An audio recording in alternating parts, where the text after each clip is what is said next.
কথা শুনে রাখো, এটা হলো এই যে লক্ষ্মীর ভান্ডার 500 টাকা করে দিচ্ছে, এটা মোদিজি আমাদের বিজেপি সরকারে এলে বিজেপি জিতলে 3000 টাকা করে দেবে বলে দিয়েছে। এটা একটু সবাই ভাই ও মাদেরকে বলে দেবে যে বিজেপি সরকারে এলে এই 500-1000 টাকা যারা দিচ্ছে এটা 3000 হয়ে যাবে। এটা সবাইকে বলে দেবে কিন্তু পাড়ায় পাড়ায় যে বিজেপি সরকারে এলে বিজেপি 3000 টাকা দেবে, বুঝলে?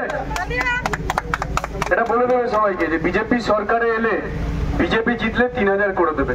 500-1000 টাকা কি সংসার চলে? একদিন বাজারে গেলে তো খরচা হয়ে যায়, তাই না? তাহলে হ্যাঁ, তাহলে সেই জন্য আমাদের মোদিজি বলেছেন, মানে আমাদের প্রধানমন্ত্রী বলেছে বিজেপি সরকারে এলে লক্ষ্মীর ভান্ডার 3000 করে দেবে। কিন্তু সরকারে আসতে গেলে ভোটটা দিতে হবে, বিজেপিকে জেতাতে হবে। বিজেপি না জিতলে ওই 500 টাকার ভাতা নিয়ে কি সংসার চলে কারো মা বোনদের? এটা সব মা বোনদেরকে একটুখানি বলে দিও, সেই জন্য তোমাদের সবাইকে বললাম। মনে থাকবে তো? মনে থাকবে তো? মনে থাকলেই হলো ব্যাস। আর কাউকে ভয়টা পাওয়ার দরকার নেই। ও ভোট এখনো 1 মাস বাকি আছে। ভোটের আগে দেখবে সব কেন্দ্রীয় পুলিশ পাড়ায় পাড়ায় ঢুকে যাবে, এখানকার যত গুন্ডা ফুন্ডা আছে তৃণমূলের সব হওয়া হয়ে যাবে। নির্ভয়ে ভোটটা দেবেন। আর ভোট হয়ে যাওয়ার পরেও 6 মাস ধরে এখানে কেন্দ্রীয় পুলিশ থাকবে। ফলে আগেরবারে যেটা হয়েছিল, ভোট হয়ে যাওয়ার পরে সন্ত্রাস করেছিল তৃণমূল, এবারে যে সন্ত্রাস করার সুযোগ আমরা দিচ্ছি না। ভোট হয়ে যাওয়ার 6 মাস পরে অবধি কেন্দ্রীয় পুলিশ থাকবে। ভোট হওয়ার পরেও 6 মাস পাড়ায় পাড়ায় কেন্দ্রীয় পুলিশ থাকবে। ফলে গুন্ডা বদমাস যত আছে সবাই হাওয়া হয়ে যাবে পাড়া থেকে। এইটুকু তোমাদেরকে অভয় দিলাম। আর আমি কেশপুরে নিজে থাকবো, আমি ভোটের সময় থাকবো, ভোটের পরে তো কেশপুরে থাকবো। এবারে দেখে নেবো যে তৃণমূল কত বড় সন্ত্রাস করতে পারে, আমি দেখে নেবো। আমি আছি এবার। খড়গপুরকে ঠান্ডা করে দিয়েছি। খড়গপুরের আমি এমএলএ। খড়গপুরে 3 বছর ধরে কোনো ঝামেলা নেই। খড়গপুরের মাফিয়া রাজ বন্ধ করে দিয়েছি। খড়গপুরে কোনো মাফিয়া নেই এখন আর। মানে কেশপুরের যে সন্ত্রাস তৃণমূলের, আগে সিপিএম এর ছিল, এখন তৃণমূলের আছে।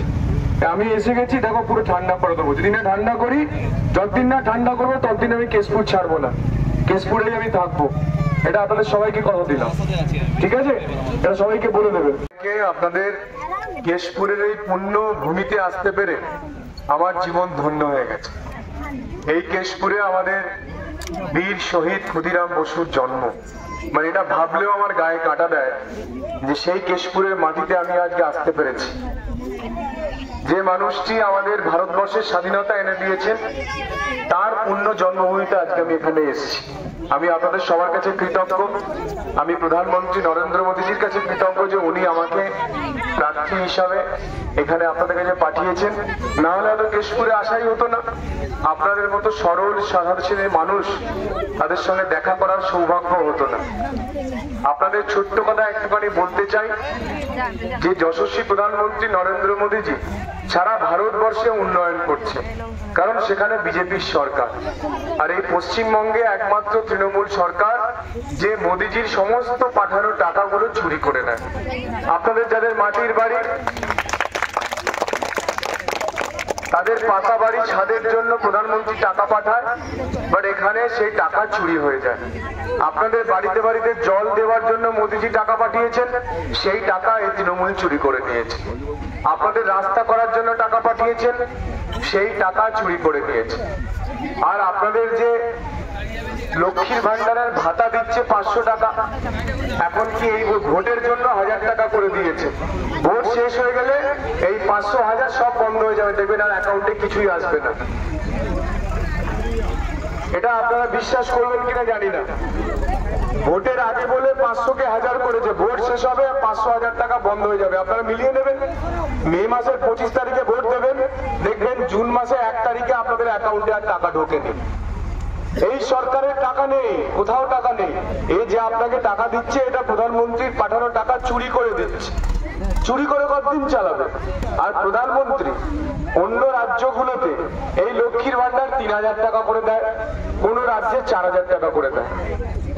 আপনাদেরকে এই রাজ্য 500 দিচ্ছে, 1000 হয়েছে। কেন 1000 হলো? এতদিন কেন 1000 হয়নি?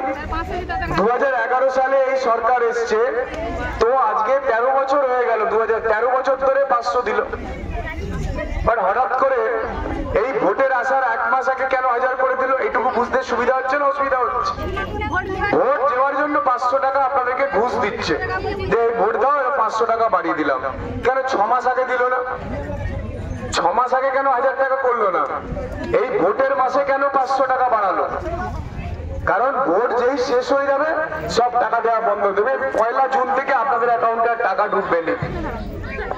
আর মোদিজি প্রধানমন্ত্রী বাকি রাজ্যগুলো উত্তরপ্রদেশ, মহারাষ্ট্র, রাজস্থান, উড়িষ্যা, বিহার, আসাম সব জায়গায় লক্ষ্মীর ভান্ডার 3000 4000 করে দিচ্ছে।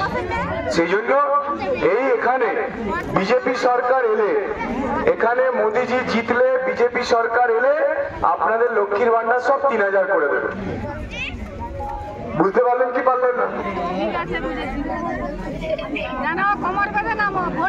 আপনারা বুঝতে পারলেন কি পারলেন না? যে বিজেপি জিতলে, বিজেপি সরকারে এলেই 3000 টাকা করে দেবে। এদের মতো 500 টাকা দিয়ে সংসার চলে? কোন বোনদের মাদেরকে জিজ্ঞেস করছি, 500 টাকা নিয়ে বাজারে গেলে সারা মাসের বাজার হবে? কদিনের বাজার হয় 500 টাকায়? হ্যাঁ, 1-2 দিনের হবে। তো ফলে 2 দিনের বাজার করে এই মমতার সরকার কি করছে? আপনাদের ভোটটা কিনে নেওয়ার চেষ্টা করছে। সেই জন্য প্রধানমন্ত্রী সবাইকে 3000 করে দেয় অন্য রাজ্যগুলোতে, যেখানে আমাদের বিজেপির সরকার আছে। কাউকে 3000, কাউকে 4000। আমরা দিতে চাইছি তো, আমরা পশ্চিমবঙ্গের সমস্ত মা বোনকে 3000 টাকা করে দেবো বলে ঘোষণা করে দিয়েছি। কিন্তু সরকারে তো আসতে হবে, ভোটটা দিয়ে জেতাতে তো হবে। না জেতালে আমরা কি করে দেবো, তাই না? না জেতালে গাছ না বড় হলে কি ফল হবে? ছেলেদের কিছু হবে কি হবে না? ছেলেদের চাকরি হবে। আজকে দেখো, তোমাদেরকে একটা ছোট্ট প্রশ্ন করি, এই 10 বছরে তোমাদের সাংসদ আছে, কোন কলেজ বানিয়েছে? হ্যাঁ কি না? কোন হাসপাতাল বানিয়েছে কেশপুরে?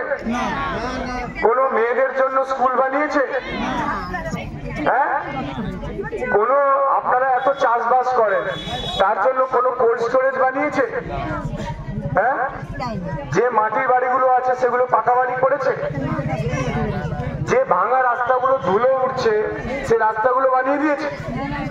আপনাদের প্রত্যেকের বাড়িতে বাড়িতে জল পাঠিয়েছে? তাহলে 10 বছরে আপনার এই সাংসদ, ওনার নাকি এই গ্রামে জন্ম?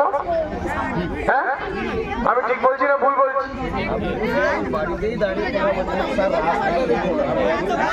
তো আমি বলতে চাইছি, আমি জানি না, দেখুন আমি প্রথমবার এলাম, জিজ্ঞেস করছি আপনাদেরকে, জিজ্ঞেস করে জানতে চাইছি যে এই 10 বছরে উনি ওনার নিজের গ্রামের জন্য কোন স্কুল বানিয়েছে? উনি ওনার এই কেশপুর জেলা, পুরো কেশপুর বিধানসভার জন্য কোন কলেজ বানিয়েছেন? কোন রাস্তা বানিয়েছে? বাড়িতে বাড়িতে জল দিয়েছে? মেয়েদের জন্য কোন স্কুল বানিয়েছে? আরে কি করেছে এই 10 বছরে? আমি খালি আপনাদেরকে কিচ্ছু বলবো না, আমি কারোর নামে সমালোচনা করব না, আমি কারোর নামে নিন্দা করতে এখানে আসিনি, কারোর নামে নিন্দা করব না। আমি আপনাদের ছোট্ট প্রশ্ন করব যে কেশপুরের জন্য গত 10 বছরে কি করেছে আপনাদের গ্রামের ছেলে, আপনারা সেটা বলুন। আমি আপনাদেরকে কথা দিচ্ছি, ভোটে জেতার পর যে ঘাটাল মাস্টার প্রকল্প প্রধানমন্ত্রী অলরেডি 2018 সালে পাস করে দিয়েছে, সেই ঘাটাল মাস্টার প্রকল্প আমরা করব, যাতে কেশপুরেরও যে বিভিন্ন জায়গায় জলে ডুবে যায় সেই জলে ডোবা বন্ধ হয়ে যাবে। 2 নম্বর হলো পাঁশকুড়া থেকে দাসপুর হয়ে, ঘাটাল হয়ে, ইরফালা হয়ে সোজা আরামবাগের এই যে রেল লাইনটা হয়ে আছে, এই রেল লাইনটা তৈরি করব যাতে প্রচুর বেকার ছেলে মেয়ে চাকরি পায়। রেল লাইন হবে, স্টেশন হবে, প্রচুর ছেলে মেয়ে চাকরি পাবে। হবে কি হবে না? আর একটা কথা, কেশপুরে এত ভাই বোনেরা চাষবাস করে, তাদের জন্য কোল্ড স্টোরেজ বানাবো, যাতে মানুষ চাষ করে কোল্ড স্টোরেজে রাখতে পারে, সে তাদের ন্যায্য জিনিসপত্রের দাম পায়, তারা ঠিক সময়ে মালটা পচে যাবে না, তাই না? সবজি, ধান, ধানের মিল চাই, এখানে ধানের মিল বানাতে হবে। তো কিছুই নেই। আরে ইঞ্জিনিয়ারিং কলেজ তো ভুলে যান, এমনি কলেজ নেই, ইঞ্জিনিয়ারিং কলেজ, মেডিকেল কলেজ, হাসপাতাল কিছুই নেই, কিছুই বানায়নি। এই সাংসদ খালি সারা বছর শুটিং করে বেড়ায়। ঠিক বলছি না ভুল বলছি বোন? কি করে? শুধু সিনেমা বানান। সিনেমা বানিয়ে সিনেমা দেখে কি আপনার পেট ভরবে? সিনেমা বানিয়ে সিনেমা দেখতে গেলে তো পয়সা লাগে। উনি কি আপনার গ্রামের মানুষকে সিনেমা দেখার জন্য ফ্রিতে টিকিট পাঠান? আমি আপনাকে জিজ্ঞেস করছি, আপনার গ্রাম যা আপনারা বলছেন ওনার এই গ্রামেতে জন্ম, তো গ্রামের সিনেমা দেখার জন্য কি ফ্রিতে টিকিট পাঠান? তাহলে সিনেমা দেখার জন্য আপনাকে পয়সা দিয়ে দেখতে হবে। আর আপনারা, আচ্ছা বোন বলছে